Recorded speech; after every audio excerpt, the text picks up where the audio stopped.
Hey everybody, what is going on? I hope you guys are all doing well, and welcome to another tutorial video. In this video, I'll be explaining to you guys how you can reset your cPanel account, so let's get right into it. Now, this is an article on Namecheap on their support site. However, this works for pretty much any hosting service, not exclusive to Namecheap, so let's get right into it. Now, the first thing you're going to want to do is create a backup. You can do it manually, you can do it through cPanel's functionalities, you can use any auto backup tool you have. Just create a backup so that you have those files on hand if anything goes wrong.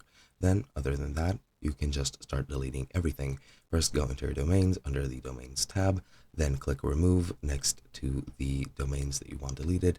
These are add-on domains, subdomains, or parked domains. Just click manage next to each domain, click remove domain, confirm it, and that should be it. After that, you need to delete all your files. Go into your cPanel file manager, locate public HTML, enter that folder, click select all in the toolbar, and then click delete, confirm that you want to delete everything. You can click on delete fully, just check off the remove from trash and delete permanently, and then you can go on to your email accounts.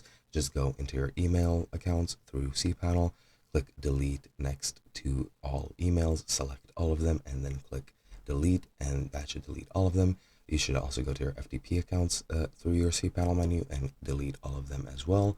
And then finally, go into MySQL databases, choose delete database next to all of the databases you have, scroll down and click remove next to all of your database users.